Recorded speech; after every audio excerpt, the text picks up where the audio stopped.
Oh, 6 sermons in this file. Which one would you like?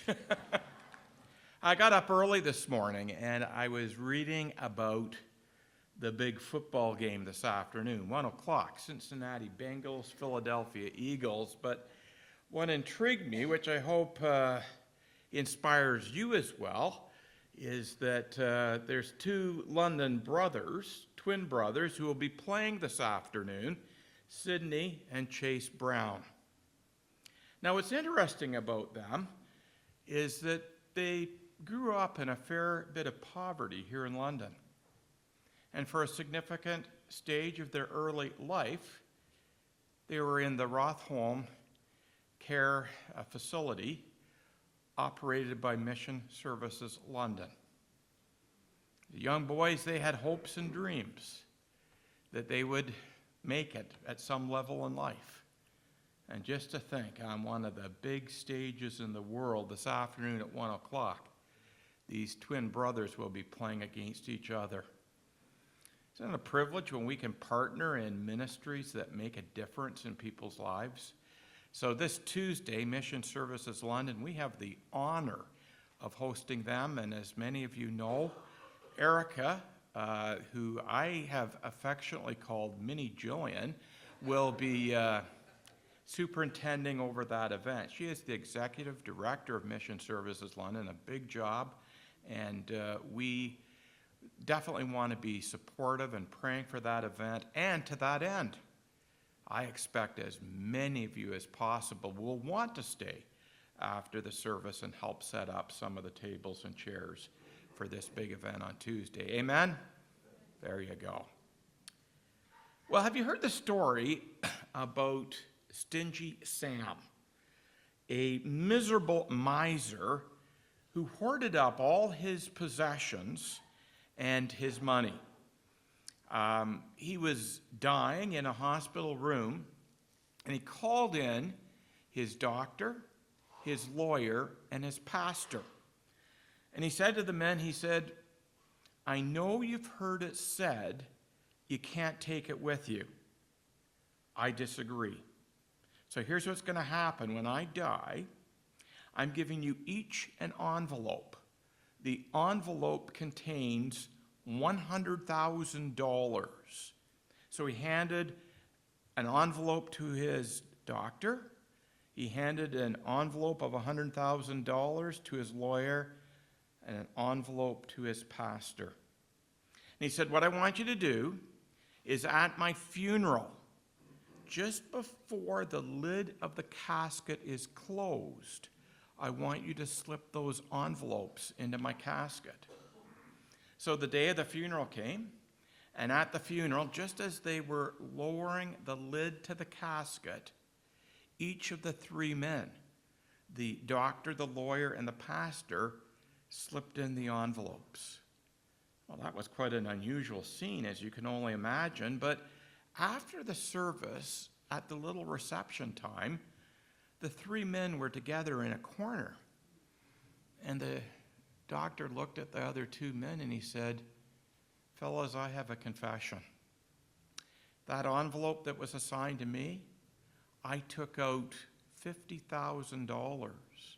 I'm building a new clinic and I really need the money, so there's only $50,000 in the envelope I put in the casket. Well, then the lawyer said, well, fellas, I have a confession too. You know I'm a lawyer, and lawyers have very high fees. So he said, I took out $75,000, and there was only $25,000 in the envelope that I put in. At that, the pastor looked at these 2 guys, and he said, I am absolutely ashamed of you. The envelope that was assigned to me, he said, what I did was I took the money out and I put a check in for the full amount made to Sam. Oh boy, these pastors, eh? Today our focus is on the Grace of Giving Part 2. If you missed Part 1, it's available online, And this morning, one of our topics has to do with integrity. You see, there's two parts to the process of giving. There's the giving of your money that you entrust to the church or the ministry. There's the receiving of it, and how is it handled? Is it handled well and with the utmost integrity? And then we move on to a third and final area where we're going to look at what I've called the many blessings and benefits that come when we give. So there's really three parts to the grace of giving that we've looked at over these 2 weeks. Last week we talked about the motivation to give. And we asked that hard question. Why do you give to the church? And conversely, why don't you give to the church? And this morning we looked at the issue of integrity. How can we ensure that we are handling the money we receive as a church or as a ministry with integrity and in a trustworthy manner? And then I'm looking finally at what I call multiple blessings, this invitation that's ours to participate in the joy and the grace of giving. We were going to go with the title for online, The Grace of Giving Part 2, but I thought in keeping with the season, I've titled this morning's message, Trick or Treat. I hope that you're not going to feel that you're tricked into giving money, that it's somehow deceptive or dishonest, and I hope that you'll want to participate in the greatest treat of all, the delight of being a cheerful giver. So if you've got your Bible, you can turn back to the passage that Patrick read for us. We're not going to show it up on the screen, but I'm going to ask that you, in fact, I don't even see where the screen is here. We're going to put the verses that are going to follow on the blessing part a little bit later, but what we're going to do at this point is just do a review of chapter 8, verse 16 to 24, and then pick up on chapter 9, verses 1 to 5. I hope you do have your Bible, but if not, you can refer to that a little later. So this is what might be called methodology, and many are puzzled. Why doesn't Paul just jump from the motivation to give and then right into the blessings that come with giving? Why does he pause and make so many remarks about methodology? Well, for Paul, it was a priority that this special gift that would come from the Corinthians to the struggling church at Jerusalem, everything about the process would be done with due diligence and we would be done with utmost integrity. We received a report from a ministry that we donate to. This was just a few days ago, and they had a little statement on the inside of the little report that said, "We are committed to handling all finances given to the ministry with the utmost integrity." I was expecting that, but it was good to hear. I think it's commendable in this day and age where there's many abuses, there's many examples of people skimming or doing all kinds of inappropriate things. I think that's appropriate. So Paul, in the passage Patrick read, talked about what I'm calling a trustworthy trio that was assigned to take the gift from Corinth down to Jerusalem. Titus was one of Paul's best assistants, and Titus, we're told, shared a similar concern for the situation. He was very much wanting to take the initiative to go to Corinth and pick up the collection. He had a lot of enthusiasm, so he was an ideal candidate to be part of the process. And then there is this anonymous leader. What we know about this anonymous leader was that he served the Lord and the Lord's people with excellence. He had a praiseworthy reputation. He was well respected. In fact, the people chose him for this particular assignment. He was a worthy representative of the church in this regard. And then finally, there's a third man, and he was zealous in all kinds of matters. And it says that he had great confidence in the Corinthians, so he was on their side. He was definitely all for them. I like to call this little team that Paul put together a dream team, this financial team that were going to look after this collection that would go from Corinth to Jerusalem. For Paul, it was very important to avoid any criticism. Did you notice in verse 20-21, Paul says, we're going to pains to make sure that we're doing this right. We don't want to slip up. We don't want to mess up with the money that you're entrusting to us. Now, it's interesting for Paul because if you are familiar with 1st and 2nd Corinthians, you know that Paul was the recipient of a fair bit of criticism when it came to money. Interesting, Paul refused to take a salary or stipend from the church at Corinth. He did take a stipend from the little struggling church at Macedonia, so that might seem to be a little bit inconsistent, but Paul had some really good reasons for refusing their stipend. Now, in 1 Corinthians 9, Paul could not be more crystal clear. He says those who minister in the gospel, those who are full-time servants, deserve to be compensated, not only compensated, well compensated. That's Paul's approach. But Paul said, in my situation, I am foregoing that. But he got a lot of criticism. The people at Corinthians, at Corinth, they were offended that Paul wouldn't take a salary. And as well, there was a suspicion, and this comes up in chapter 12 of 2 Corinthians, that maybe Paul was skimming off the surface. He was embezzling them. He didn't need any stipend. He had his other ways of getting money. So Paul, that's part of his motivation to say, I'm taking extra steps to make sure this is done well and with integrity, that we're above criticism, we're taking pains, we're taking extra steps to make sure this is done and done really well. What are some lessons for us? It's good to pause and consider something we very rarely talk about as a church community in this setting. As I said, it's an important dimension. It's one thing to talk about you giving, but it's also important to talk about how we receive and how we handle as a church the finances that are entrusted to us. I like the idea of a plurality of responsibility. I've always seen that as an important feature in terms of how a church handles finances.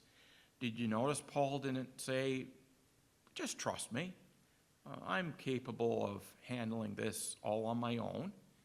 Remember years ago, a fellow I liked very much was involved in our offerings here at the church, and because of a couple of situations, that week he had to take the offering home to count it. And we were chatting at lunch that week, and I said to my friend, I don't think that's a good idea.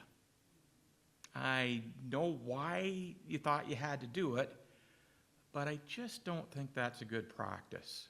You need that accountability, right, that comes with a number of people being involved in the process. So we look at other issues around how we count the funds.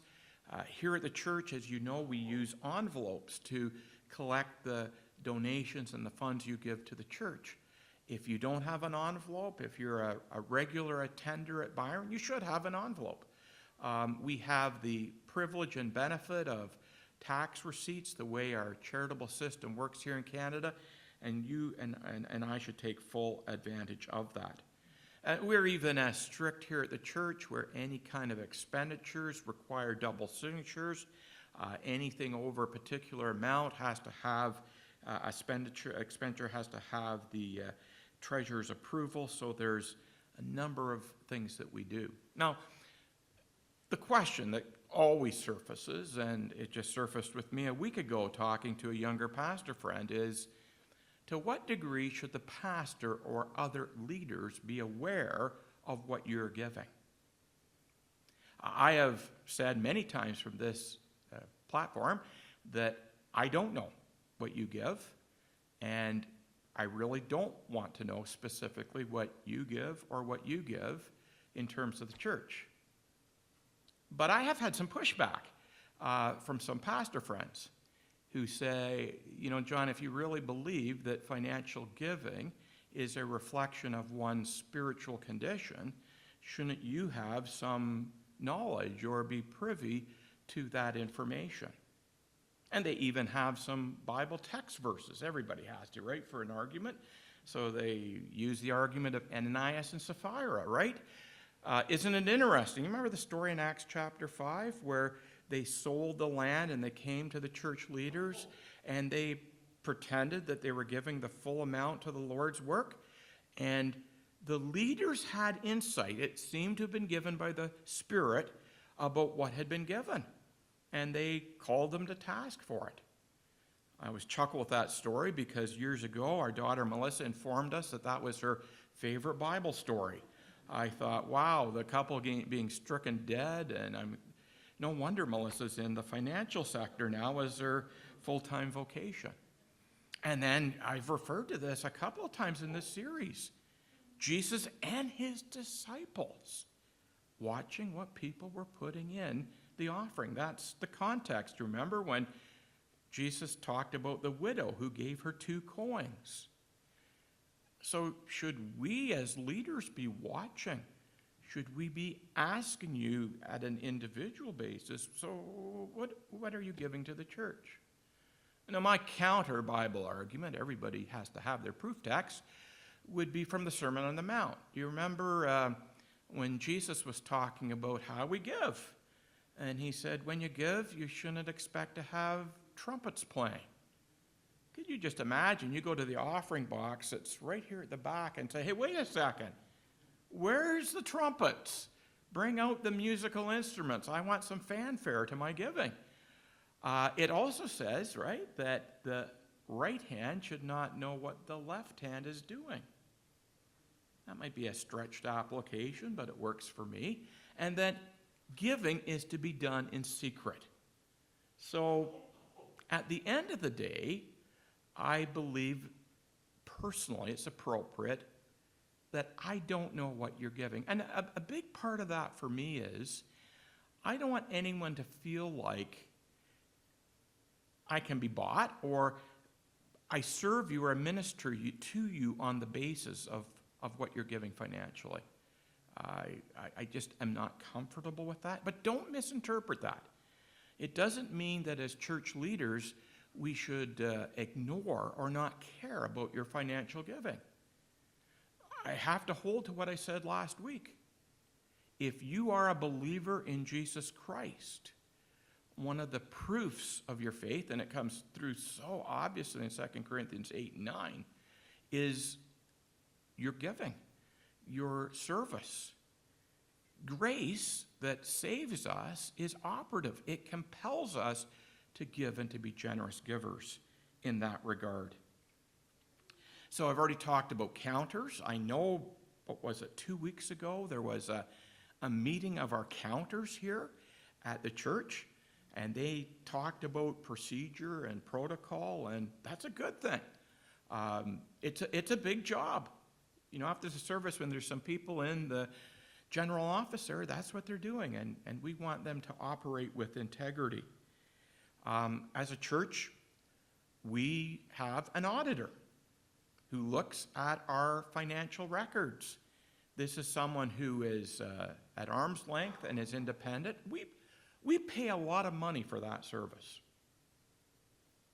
But I believe it's the right thing to make sure that we're operating with integrity, with a full sense of transparency, and that we are following the laws of the land in that regard.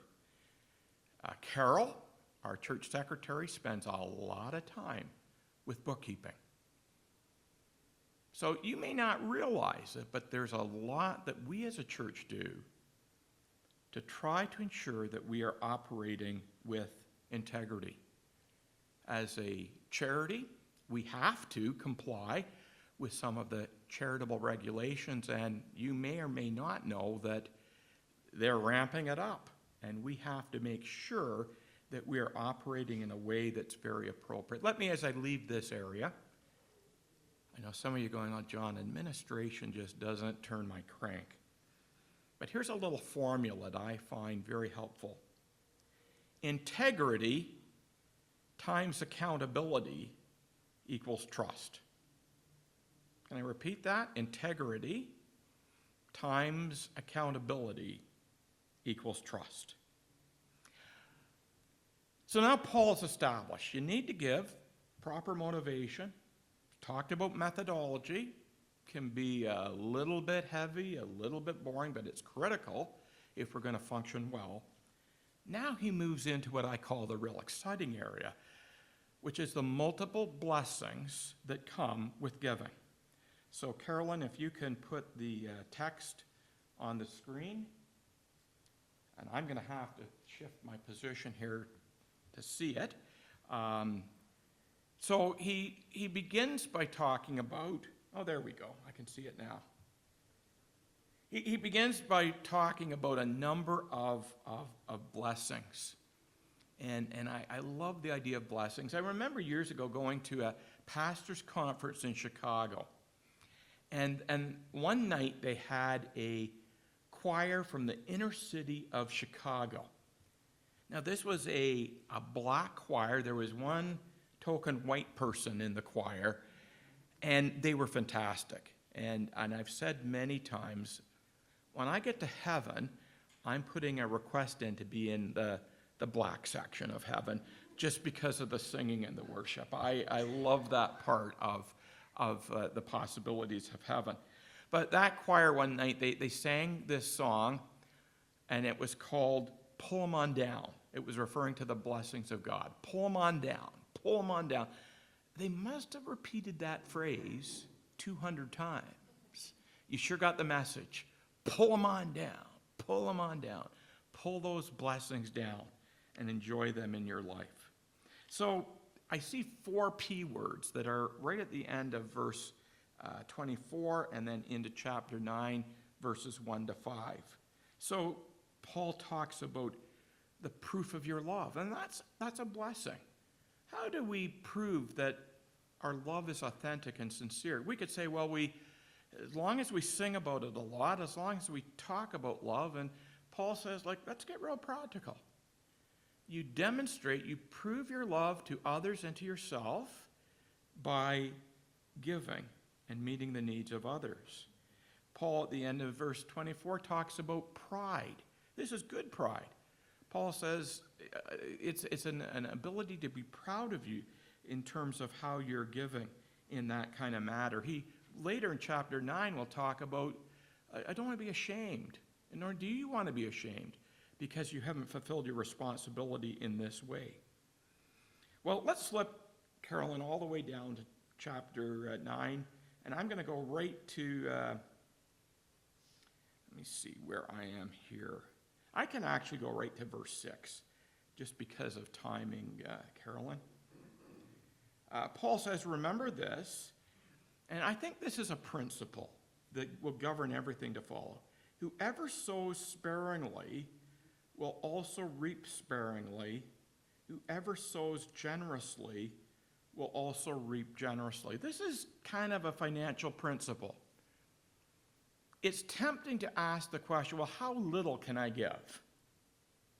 And Paul would say, no, you should be asking another question. How much can I give?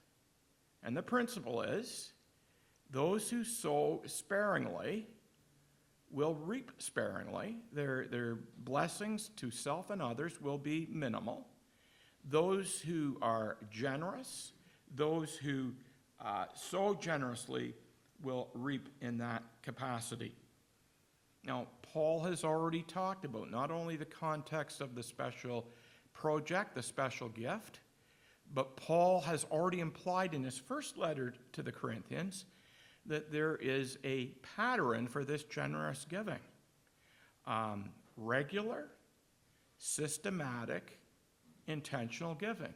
1 Corinthians chapter 16, verse 2 makes it very obvious. It should be regular. It should be systematic. It should be intentional. And Paul in verses 1 to 5 talks about being ready to give.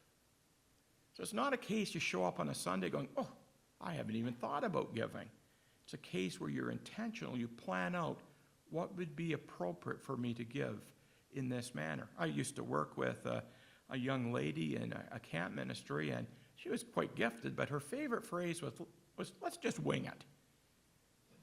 And maybe that's what you would think is appropriate for financial giving. I'm just going to wing it. But Paul says, no, it needs to be regular, systematic, and intentional. You got an issue with that? Talk to Paul. 1 Corinthians chapter 16 makes it pretty clear that that is how we are to give. And then Paul, as he moves from the general principle in verse 6, says, each of you should give what you have decided in your heart to give. So this, to me, is a blessing of freedom. And we notice in chapters 8 and 9, this famous passage, that Paul really never talks about amount. It's about attitude. It's about having the right heart attitude when it comes to giving. I regularly get the question, so should we be giving 10% of what we get, our income or our salary? And I've said to people, quite frankly, we have discretion. There are some of you who can give more than 10%. I had a friend in Toronto who was quite blessed, but he gave 90% of his salary to the Lord's work. Can you believe that? 90%. So I think Paul says, no, I'm not going to get into the amount, but just remember the principle. If you sow sparingly, if you're saying, how little can I give? Then don't expect a big return. If you sow or give generously, watch out. You will reap in a generous way.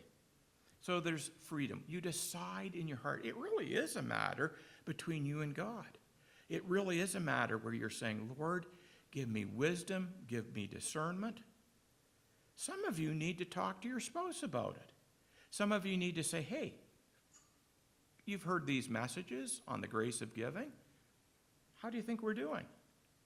Could we be giving more? Do you feel compelled in that way? So that's a bit of an accountability piece to it as well. Paul is saying, don't give reluctantly. Don't give just out of compulsion. God loves a cheerful giver. I love that phrase. The Macedonians begged for the opportunity to give. You and I, we need to be cheerful givers, seeing it as a wonderful privilege. And then Paul says in verse 8, and God is able to bless you abundantly, so that in all things, at all times, having all that you need, you will abound in every good work. That is an incredible promise. Do you believe it? Some of you are reluctant, and I don't blame you. Do you remember a song? We used to sing it years ago. I don't think it's sung as much anymore. He's able. Do you remember that song? He's able, he's able. He's able to do all kinds of things. Here, Paul is saying, trust God. He is able. So here's what we're going to do. It's on the screen behind me. Let's read verse 8 with conviction, because there's some people around you who don't believe this. They're going, I don't think that's true of what I've experienced. So are you ready? Here we're going to read. And God is able to bless you abundantly, so that in all things, at all times, having all that you need, you will abound in every good work. So God has promised He's going to give you what you need. You be a generous giver. He will make sure that you're looked after. Those who honor God will be honored by God. He's not going to be in debt to you in that way. But don't forget, we are blessed so that we can be a blessing to others. It's not like we're just accumulating a lot, or we're like stingy Sam who's hoarding up all kinds of material possessions and money. No, we are blessed so that we can be a blessing to others. Paul quotes from Psalms, and then in verse 10, we'll have to go to the next slide, Carolyn. Now, he who supplies seed to the sower and bread for food will also supply and increase your store of seed and enlarge the harvest of your righteousness. Here's a critical point. Does God bless us materially, or does he bless us spiritually? My response would be both. Now, I know why people are reluctant to talk about the material blessings of God, because this idea gets abused and abused badly. But there's no mistaking, I've studied this passage really hard the last few days. Paul here is talking about material blessings. He is saying, if you give generously, watch out, God is prepared to bless you materially. But material blessings are often a catalyst for spiritual blessings, not just for you, but for others. What he calls this harvest of righteousness. Can I ask you a question? How's your garden? I love people who have gardens who say, John, I got a few extra tomatoes. Would you like them? Nothing like fresh tomatoes from somebody else's garden. Or maybe some cucumbers or zucchini. Or how many people are benefiting, are being blessed because of the abundance of the bounty that you pass on to them? Paul says that we are going to be enriched in every way. And then verses 11 and 12, you will be enriched so that you can be generous on every occasion, and through us your generosity will result in thanksgiving to God. This service that you perform is not only supplying the needs of the Lord's people, but is also overflowing in many expressions of thanks to God. That, to me, is one of the great blessings. When your generosity, when your giving is prompting others to respond in thanksgiving to God. To me, one of the highlights when I was in Burundi in Africa a few years ago were the number of people, some in desperate poverty, coming to me saying, Pastor John, can you thank your congregation and others who made it possible for you to come to us? And we thank God for churches in Canada and other places that are able to do that. Are there people thanking God? I look at our missionaries and our correspondence with them. I actually put up a recent letter I received from the Campbells. And you talk to the Campbells. They thank God because of what we do for them. And that, to me, is an incredible spiritual blessing. And then finally, we have what I would call this obedience factor. Next slide, Carolyn. Because of this service, others will praise God for the obedience that accompanies your confession of the gospel of Christ, and for your generosity in sharing with them and everyone else. We can talk and share the gospel, our confession of the gospel with others, but there is something powerful, something that is a powerful witness when we are giving to others. Let me give you a little story. Years ago, I was the president of our university chapter, a Christian club, and we were having a national conference, and there was a fellow there. He'd only been a Christian for a year, and he said, I come from a background, he was Asian, he said, I came from a background, I knew nothing of the gospel. And he said, in fact, people would explain it to me and talk about Jesus and what he did. It just didn't register. But he said there was a need. He was from the University of Ottawa. He said there was a need in our group, and my fellow students, they responded to it. He said most of them could only afford Kraft dinner for a meal, but they pooled their money together to support this person struggling. And he said, then and there, I knew the gospel of Jesus Christ is real. It's a powerful witness when we obey the Lord when it comes to an area like this. I don't want to be too forceful. But brothers and sisters, this is an area of obedience. If you're not giving, you're not obeying the Lord. And it's not about amount. It's not about whether you're giving as much as the next person. But this is a matter that we need to respond to very, very seriously. And when we do, the Lord has promised that he is going to pour out blessings to us. Grace is a wonderful thing, and we've enjoyed looking at grace. And next week, Pastor Josh is going to talk about grace and forgiveness. The next week, I'm going to finish off our grace series with a message on the sufficiency of grace, which will be especially appropriate for any of us going through hardships or trials. And it would have been so easy for us to gloss over this topic. Full disclosure, I don't like talking about money. I'd rather not. But I don't want my reluctance to deprive you of blessings in your life. And I would ask you to search your heart, to say, Lord, continue to speak to me. And I would even go as far as saying, Lord, let this message penetrate deep into my heart so that I will know how to appropriately give. Paul closes with the icing on the cake or the whipped cream on the pie when he says, thanks be to God for his indescribable gift. Jesus gave his everything.